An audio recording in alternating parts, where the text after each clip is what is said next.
Hello po mga kabayan, mga kalingap, kabisnes kapapi, magandang buhay po at magandang tanghali ho dyan sa Pilipinas. Ay hapon na siguro. Kasi sa ngayon, dito po is 10:50. Yan po, time check ho tayo. Nakikita nyo ba?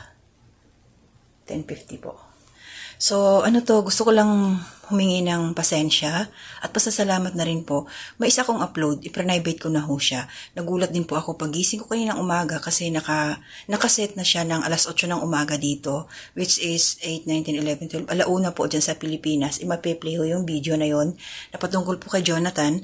At nung pagtingin ko nga kanina, pagbangon ko, nung nag-alarm na yung aking cellphone ng 8:30, tiyanin ko kaagad yun. Nagulat ako, mayroon ng 3 nakapanood. Tapos, pinanood ko din, so naging pang-4 ako. At nakita ko doon na, ba't ganun? Sabi ko, yung thumbnail ko at saka yung title kay Jonathan, pag-play ng video, yung kay Kuya Bal, hindi ko siya maintindihan sa totoo lang mga kabisnes, mga kababayan dyan, mga kalingap. Iniisip ko siya habang nagtatrabaho ako. Inuna ko muna yung trabaho ko. I-private ko na muna yon. Paano kaya nangyari yon? So, ang ginawa ko uli, chinek ko yung aking, tawag dito sa photoscope kasi pag nagsisave tayo sa CapCut, doon naman nag-a-appear yun. Alam ko na save siya eh. So, ito ho, makikita ninyo, naka-3 save ho ako bago na i-finalize yun. So, ibig sabihin, pang-4, yung una, yun yung nai-upload ko. Ang nakakapagtaka, paanong nangyari na yung thumbnail ko kay Jonathan tapos yung content kay Kuya Bal. Ina-upload na ho yung una kong reaksyon patungkol doon sa bayanihan ni Kuya Bal.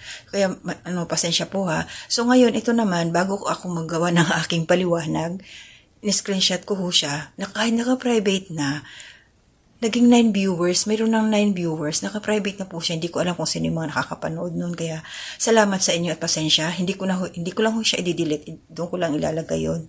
So, i-re-upload ko na lang po, yung patungkol nga sa reaction ko kay Jonathan, at maipi-play ho yun ng 7 o'clock din sa Pilipinas, alas 2 ho dito sa akin, iseset ko na lang po siya, pasensya po talaga. Sabi ko, ano bang nangyari? Baka mamaya pinaglalaroan ba ako? O anong pagkakamali yung nagawa ko? Kasi may mali talaga doon eh. So iniisip ko pa rin siya, paanong nag-swap? Hindi ko rin naman kasi natingnan yung length ng video, yung haba niya. Yung kay Kuya Bal, nasa 8 lang siya. 8 minutes. Itong kay Jonathan, nasa 11 minutes. Hindi ko rin talaga yun napansin. Kasi sure ako na yun talaga yung kay Jonathan na nai-upload ko. Dahil ini-edit ko siya, then export. Sinave ko na. At saka meron siyang may caption akong ilagay pa doon kay Jonathan. So, nandun talaga yung palatandaan ang hindi ko lang talaga maintindihan sa sarili ko kung bakit ganun yung nangyari na nagka-swap talaga sila. Hanggang ngayon, mamaya malukiin ako dito. Sabi pa nga ni Kenred TV, shout out. Naluki na yata ako. Iniisip ko pa rin talaga siya kung paano. Nahiya ako, sa totoo lang. Salamat po talaga doon sa mga nakapanood. Wala man lang isa na nag-comment. Walang bumara, walang nag-react. Ma'am, oy, Analisa Reality Vlog, ano tong ginagawa mo? Bakit iba yung thumbnail mo, iba yung title mo doon sa content ng video mo? Tinignan ko ngayon, wala talaga nag-comment.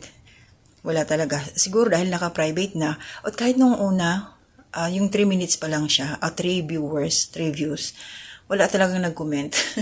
So, kung sino man ho yung nakapanood doon sa video ko na yun, patungkol doon ayan na nga, sinasabi ko, 2 birds in 1 stone. Ayan, 2 birds na talaga. Thumbnail, content, magkaiba. Lesson learned.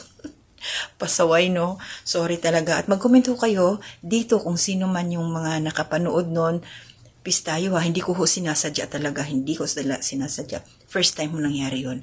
Baka mamaya may pumipitik sa akin, may nagpapaalala sa akin. Sa totoo lang, naalala ko naman siya. Kasi umpisa na ho ngayon yung padasal kay nanay, malapit na siya mag 40 days, kasi namatay nga ho siya nung July 13.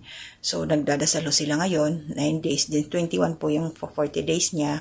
Kaya, siguro, nanay, kung naririnig mo man ako, pasensya ka na. Wala akong contribution ngayon, financially. Babawi po ako sa ibang pagkakataon. Sana po pala rin tayo, pag nag 1 year ka, kahit man lang ipabigas, may maibigay ako. Yun lang naman. Oy, Diyos ko. Yun talaga inisip ko, baka mamaya, nagparamdam sa akin si nanay ba? Hindi ko naman siya nakakalimutan, syempre. Kada gabi iniisip ko siya. Alam ko yung araw kung kailan siya umpisahan dasalan para sa kanyang 40 days. Kaya, Nay, rest in peace na lang. Huwag kayong mag-alala, Nay. Sana magkasama na kayo ni tatay. Pasensya talaga. So, yun lang yun sa akin, mga kababayan, mga kalingap, ka-business supporters dyan, ayan, mga kapapi, salamat po sa inyo. Hindi ko po talaga sinasadya yun. Sorry ho talaga, hindi ko sinasadya. So, ingat po tayo and shout out po sa inyong lahat na laging nariyan nakasuporta sa akin. Gabayan tayo ni Lord palagi. Ano ko na ngayon, kailangan presence of mind. I-double check ko na ho talaga palagi. Mahirap yung, siguro isa pa rin yun na baka inaantok na rin ako. Tapos naghang pa yung CP ko. Pero kahit maghang siya, dapat hindi nag-overlap, hindi nag-swapping, di ba? Ay ewan, hindi ko mapaliwanag. Kayo po, baka meron kayong experience katulad ng nangyari sa akin ngayon, share nyo na rin ho. Baka meron kayong paliwanag kung paano ganun ang naging resulta. Kahit ako litong-lito talaga. So, ingat po tayo. Hanggang dito na muna. To God be the glory.